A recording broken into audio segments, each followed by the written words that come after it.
오늘은 에베소서 4장 26절 말씀 통해서 화를 내도 죄를 짓지 말며라는 제목으로 말씀 나누겠습니다. 우리 성도님들 최근에 언제 화를 내셨습니까? 다들 이제 막 벌써 눈이 이만큼 올라갔어요.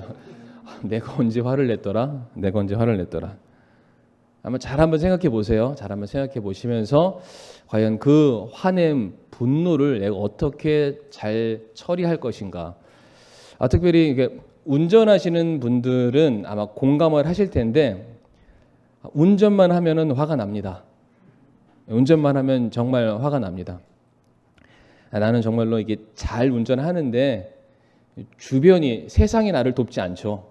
막 끼어들고 빵빵하고 막 하는데 이제 한 번은 이제 제가 아시는 분 얘기를 좀 드리고 싶은데 그분 정말로 이제 경건하신 분입니다. 그러니까 경건하다는 게 그냥 형식만 경건한 게 아니라 말도 정말 조심하시고 행동도 조심하시고 타인에게 폐를 끼치지 않기 위해서 정말로 이게 선한 성품을 가지신 어떤 분이 계신데 제가 이제 한 번은 그분 차를 몇 번 얻어 탔는데 탈 때마다 제가 뭐 하나 느끼는 게 있었습니다. 그게 뭐냐면 운전을 막 하시는데 이러시는 거예요. 보이시죠? 막 뭐 손 하는데 이게 손가락질은 아니고요. 막 이러시는 거예요. 그래서 궁금했습니다. 나중에 몇 번 타다가 뭐 운전할 때 내내 그렇게 하는 건 아니고요. 그래서 형제님 그 손가락 표시가 뭔가요? 라고 물어봤더니 저한테 이제 딱 설명해 주시기를 그리스도인이 욕을 하면 안 되잖아요, 목사님 이러는 거예요. 그래서 이 손가락마다 욕을 지정해 놓은 거랍니다. 그래서 조금 심하면 1번. 이 1번에 무슨 욕을 이렇게 저장해 놓는지는 잘 모르겠습니다. 근데 1번만큼 마음에 안 들면은 그 사람 그 차량에서 이거 하는 거예요.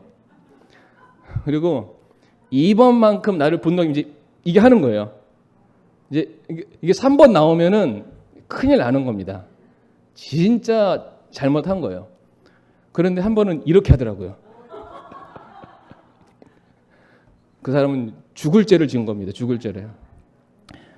그렇게 선하신 분도 운전할 때가 되면은 이게 분노가 이게 치밀어 오르는 것 같습니다.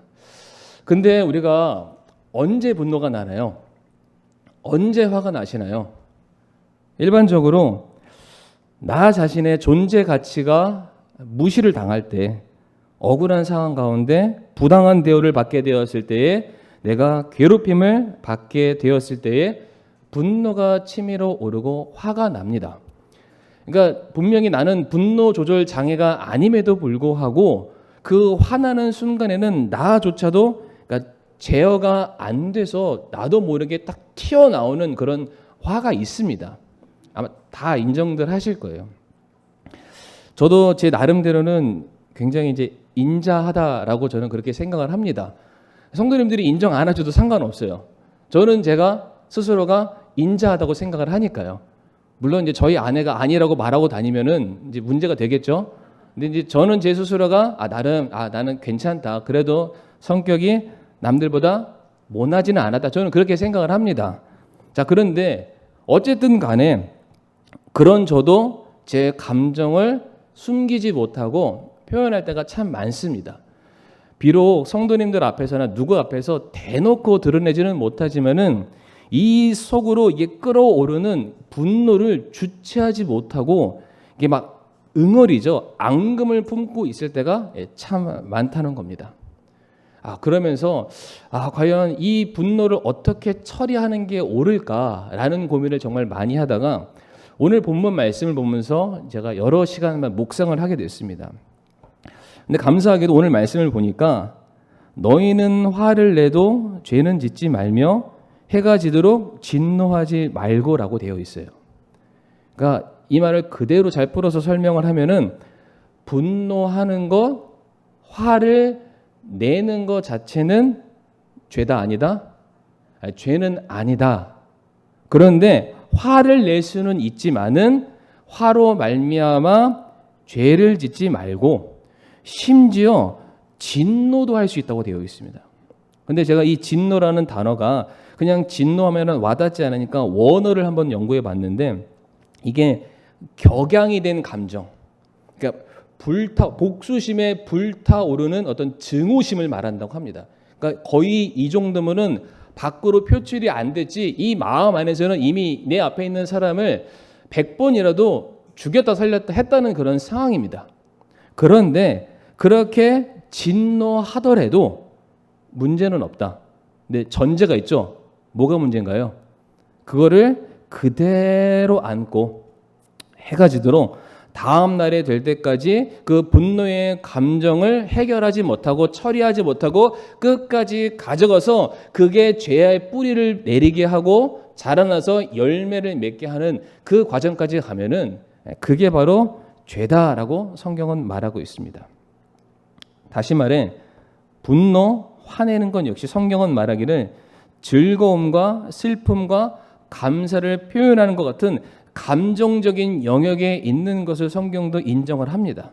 그러나 성경은 분노를 표출하는 부분에 있어서 금지하거나 정지하지는 않지만 그렇다고 해서 그것을 밖으로 드러냄으로 말미암아 죄를 짓게 되는 것, 죄를 양산하게 되는 것, 이것까지는 가서는 절대로 안 된다라고 말씀하고 있습니다.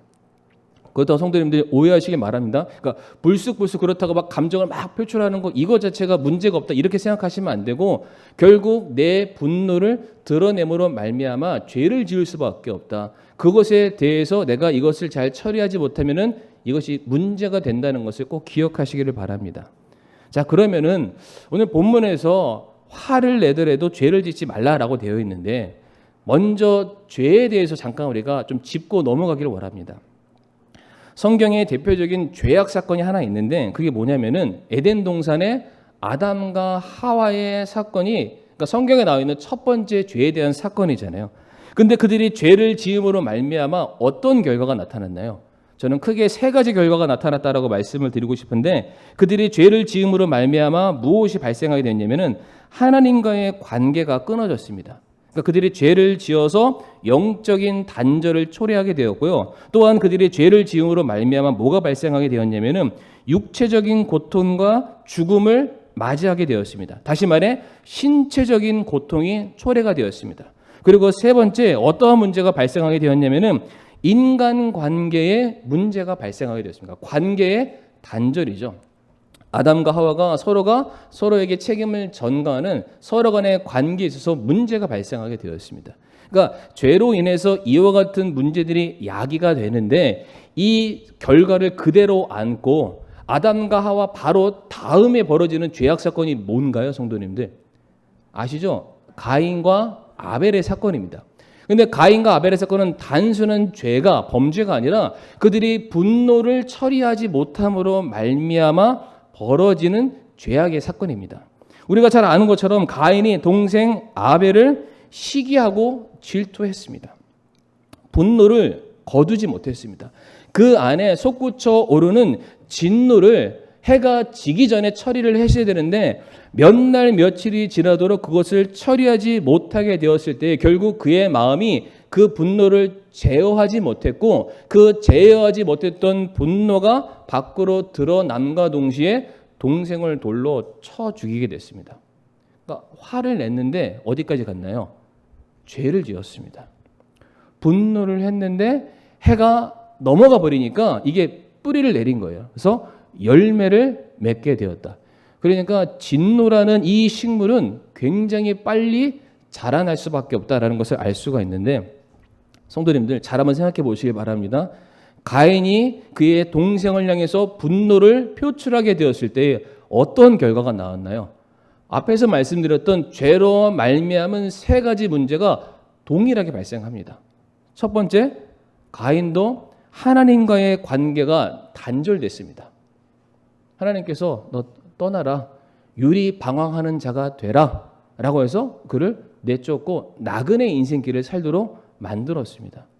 두 번째, 아담과 하와에게 신체적인 고통이 생겼다고 말씀드렸는데 가인도 하나님을 향해서 뭐라고 얘기하냐면 하나님, 누가 나를 해할까 봐, 누가 나를 죽일까 봐 심히 두렵습니다 라고 말하고 있습니다. 그러니까 육체적인 신체적인 고통이 수반되었음을 말해주고 있고요. 또 마찬가지로 인간과의 단절이죠. 혼자 떠돌아다니는 인생을 살아야 되기 때문에 누군가에게 의지하거나 이탁할 수 없는 그런 삶을 살게 되었습니다. 그러니까 인간의 관계의 단절. 그러니까 분노로 말미암은 죄를 잉태하게 되었을 때 어떤 결과를 맞이하게 됩니까? 영적으로, 정신적으로, 신체적으로, 물리적으로 또한 관계적인 문제가 발생할 수밖에 없다. 그가 가지고 있는 분노라는 것, 진노라는 것, 그거 자체는 죄는 아니었습니다. 그러나 그 분노를 표출해 내므로 말미암아 발생되는 그 일들이 무엇을 양산했냐면은 바로 하나님과 나 사이에 어떠한 트러블이 생겼습니다. 그러니까 내가 하나님께 온전히 나아가는 어떤 장벽들이 생기게 되었다는 것이고요. 내가 밖으로 분노를 표출함으로 말미암아 나와 내 주변에 있는 사람들 가운데 정신적인 혹은 육체적인 고통을 서로 간에 주고받는 그러한 신체적, 물리적인 단절이 생기게 되었습니다. 또한 그로 인해서 서로에게 무엇인가 소홀해질 수밖에 없었고 누군가에게 계속적으로 상처를 주거나 아픔을 줄 수밖에 없었다. 다시 말해 성경은 우리가 분노할 수 있다. 우리가 진노를 할 수도 있다. 그것을 해도 무방하다라는 건 아닌데요. 그렇게 할 수 있는데 그것을 표현하게 되었을 때, 범죄하게 되었을 때에 이와 같은 결론을 너희들이 맞이할 수밖에 없음을 성경에 가르쳐주고 있습니다. 그러니까 우리가 분노가 치밀어 오를 때, 화가 날 때, 복수심이 불타오를 때 뭐를 생각해야 되느냐? 내가 이 분노를 억제하지 못해서 밖으로 쏟아내게 되었을 때에 어떤 결과가 나올 건지를 우리는 미리 염두해야만 하는 것입니다. 혹시 내가 이 분노함으로 말미암아 이 분노가 죄를 낳게 되었을 때 그 죄로 말미암아 그러니까 이 사람과 나와의 관계는 중요한 게 아닙니다. 첫 번째로 나와 하나님과의 관계가 단절되지 않을까. 나와 하나님과의 관계. 하나님의 내 분노로 말미암아 하나님의 영광을 가리우고 하나님께 기쁨을 안겨드리는 것이 아니라 혹시 내가 하나님께 슬픔을 안겨드리는 존재가 되는 것은 아닌가. 그리고 내가 분노를 표출하는 것으로 인해서 이제 내가 사랑으로 섬기고 돌봐야 될 내 주변에 있는 이 사람들에게 사랑을 실천하고 헌신하고 섬기는 것이 아니라 그들에게 상처를 주고 그들을 공격하고 그들을 무너뜨림으로 말미암아 결국에는 주님께로 인도해야 될 이 귀한 영혼에게 내가 복음을 전할 수 있는 기회를 놓치게 되는 것은 아닌가. 그보다 더 중요한 것은 나는 분명히 주님을 사랑하고 주님의 명령에 순종하는 사람이다. 나는 하나님의 백성이다라고 수많은 사람들에게 말을 했는데 결국 내가 분노함으로 말미암아 내게는 은혜도 없는 사람, 내게는 공의도 없는 사람, 내게는 사랑이 없는 사람처럼 드러남으로 말미암아 내가 혹여나 하나님의 영광을 가리우는 자로 사람들에게 드러나지 않을까. 이것을 곰곰이 생각해야 된다는 것입니다. 특별히 우리가 상대방을 향해서 분노를 표출한다는 건 성도님들 뭘 의미하냐면 이 사람이 천벌을 받아야 될 사람이라는 것으로 이미 내가 정죄를 한 겁니다. 내 분노를 이 사람에게 쏟아낸다는 것은 이 사람은 내 분노를 다 맞아도 마땅한 싼 사람이다.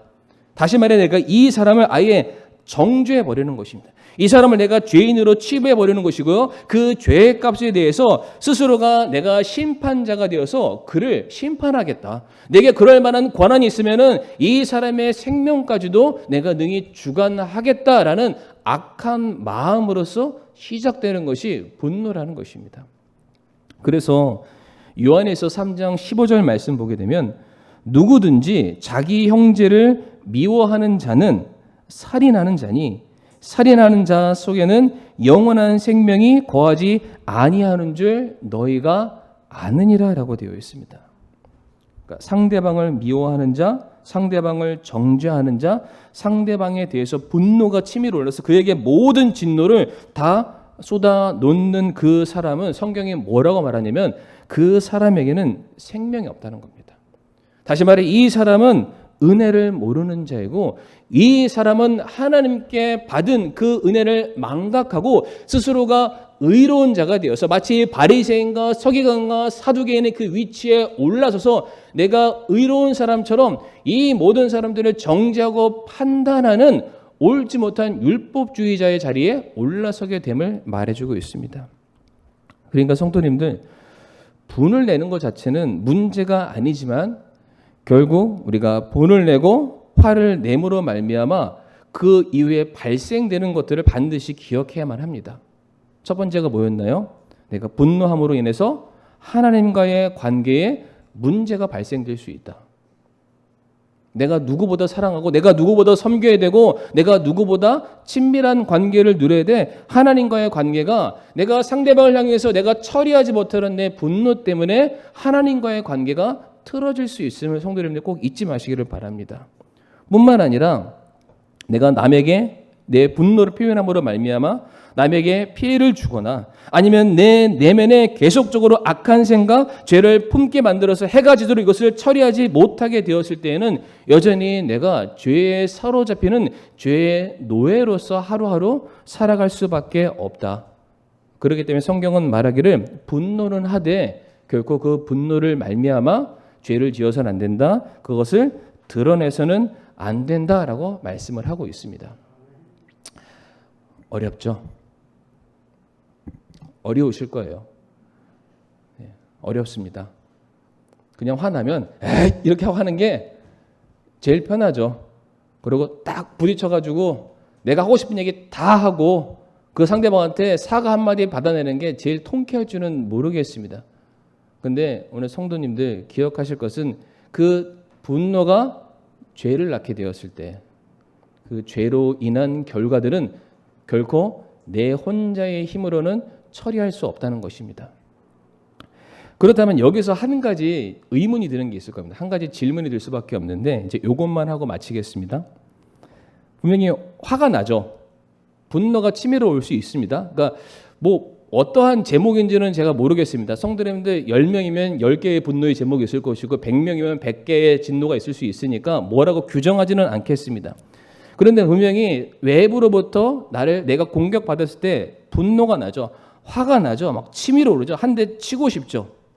자, 그런데 나 때문에 일어난 건 아닌데 외부에서부터 나를 힘들게 하고 나를 핍박하는 이 문제에 대해서 그러면 내가 어디까지 참고 어디까지 내가 견뎌야 할까? 그냥 바보처럼 해야 되는 건가?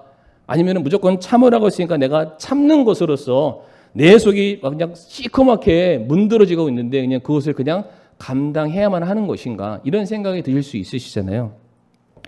성경은 우리가 분노가 치밀어 오를 때 화가 날 때 이렇게 처리하라고 말씀하고 계십니다. 특별히 분노하면은 성경에서 대표적인 하나의 인물이 있는데 모세가 있습니다. 모세의 경우에는 스스로가 분노를 참지 못해서 자기 동족이 당하고 있는 것을 그를 구하기 위해서 살인을 저질렀던 사람이기도 하고요. 이스라엘 백성들이 원망하고 볼병을 매일같이 하게 되었을 때 그것을 견디지 못해서 하나님이 명령하신 대로가 아니라 자기 속에서 끌어나오는 분노를 쏟아내어서 바위를 향해 명하라라고 말씀하셨지만은 바위를 향해서 3번 치면서 자 한번 하나님께서 어떻게 하시나 한번 봐라 하면서 자기의 분노를 표현했던 사람이 모세이기도 합니다. 그러니까 대표적으로 자기의 감정에 대해서 잘 처리하지 못한 사람이 이 모세이죠. 자, 그런데 이 모세가 자기 주변의 사람들로부터 불합리하게 공격을 당하는 때가 있는데 민수기 16장입니다. 민수기 16장의 사건을 간략하게 정리하면은 다른 사람들이 고라의 자손과 다른 사람들이 모세를 바라보면서 너만 지도자냐? 그러니까 너만 하나님한테 직통 계시를 받는 사람이냐? 너만 이 수많은 수백만의 민족을 이끌어갈 수 있는 리더십이 있느냐? 아니다. 우리에게도 있다. 라고 하면서 모세의 지도력을 막 뒤흔들고 있는 그런 상황이었고 계속해서 모세에게 딴지를 걸고 해방하는 그런 사람들이 있었습니다. 그때 평상시 모세의 성격이었으면 어떻게 할까요? 한밤에 몰래 찾아가서 뒤통수를 때리듯 한방 붙이든 자기가 가지고 있는 그 지팡이로 그 사람을 치든 이렇게 했어야 되는 게 맞는데 민수기 16장 4절과 5절 말씀 보게 되면은 모세가 이것을 이렇게 처리합니다. 모세가 그 말을 듣고, 그러니까 상대방의 나를 폄하하고 공격하는 이야기를 듣고 얼굴을 대고 엎드렸다가 이 부분은 이제 감정을 잘 조절하는 겁니다. 그리고 하나님께 이제 마음속으로 기도하는 거죠. 고라와 그의 온 무리에게 말하여 이르되 내일 주께서 자신에게 속한 자가 누구이며 거룩한 자가 누구인지 보이시고 또 그 사람을 자신에게 가까이 나오게 하시되 친히 택하신 자를 자신에게 가까이 나오게 하시리라 라고 되어 있습니다. 분노가 가득 차고 억울함으로 정말로 눈물을 펑펑 흘려야 될 모세가 이 분노의 이 상황 가운데 한 일이 무엇이었냐면은 하나님께 모든 판단과 모든 결정을 맡기는 일이었습니다. 하나님 대신 좀 처리해 주시길 바랍니다. 내가 이거를 결론 짓지 않겠다. 반드시 하나님께서 이 일에 대해서 무엇이 옳고 무엇이 그른지를 나와 너에게 분명히 말씀해 주실 것이다. 우리 그때까지만 좀 기다려보자 라고 말을 합니다. 그러면서 모세가 이제 혼자 있는 그 시간, 민수기 16장 15절 말씀 보게 되면 이제 모세가 이렇게 기도합니다. 성도님들 한번 앞에 있는 화면을 보시면서 읽어주시길 바랍니다. 시작.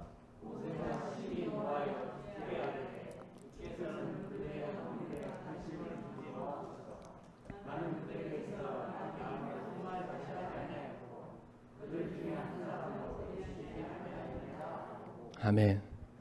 지금 모세가 하나님한테 하소연하고 있습니다. 하소연.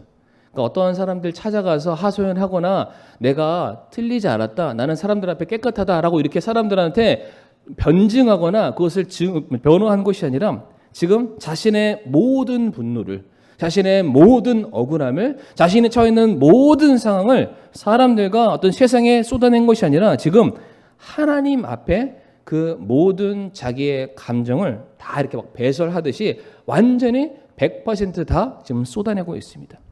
스스로 자신이 재판관이 되어서 법관이 되어서 옳고 그름을 판단하거나 심판하지 않고 모든 일들에 대해서 내가 한 모든 일들을 상소히 하나님께 말씀드림으로 말미암아 이 이후에 옳고 그름에 대해서 옳다 그르다 판단하시는 모든 여부를 하나님께만 맡겨드렸다는 것입니다.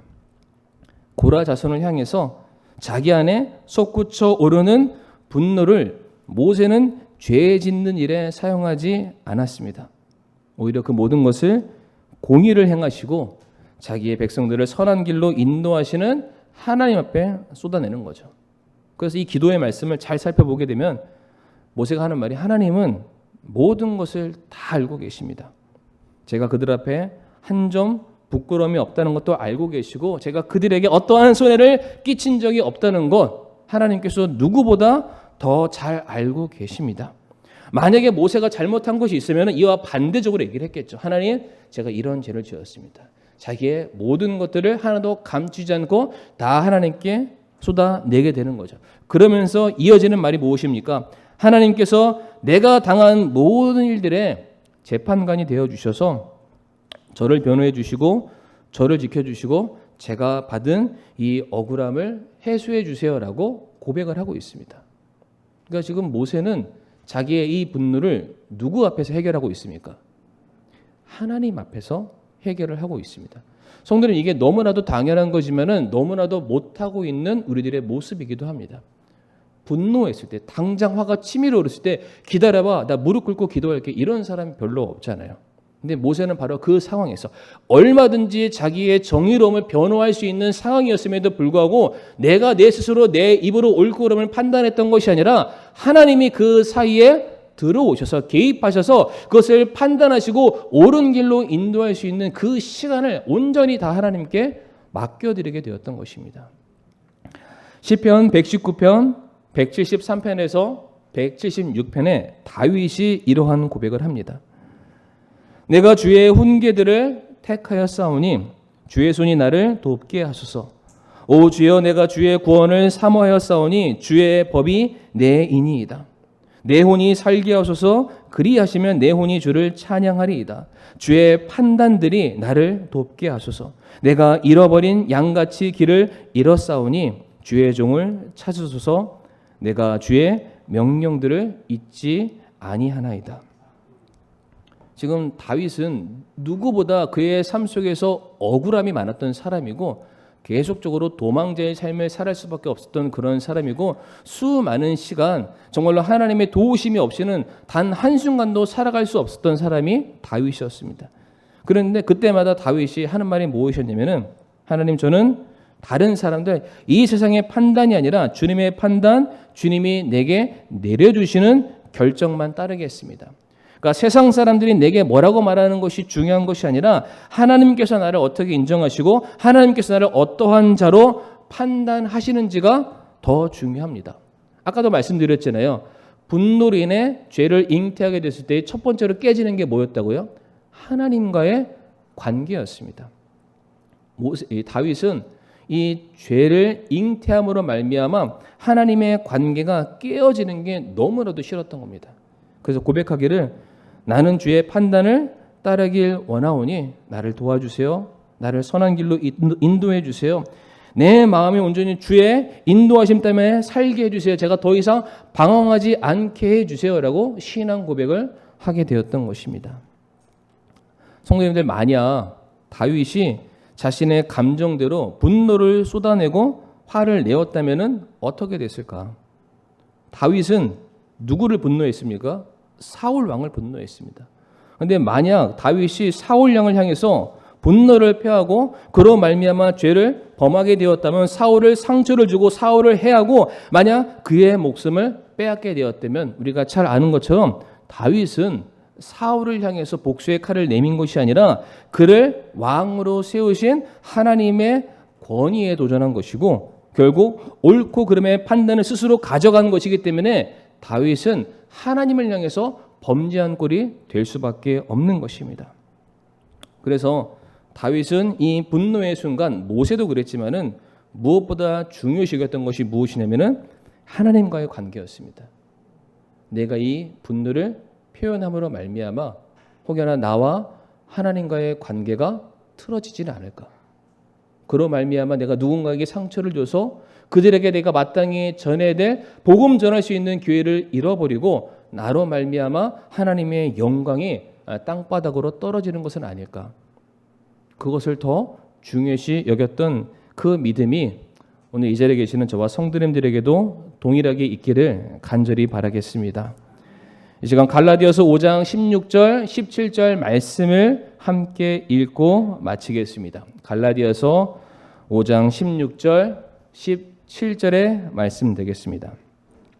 시작. 그런즉 내가 이것을 말하노니 곧 성령 안에서 걸으라. 그리하면 너희가 육신의 욕심을 이루지 아니하리라.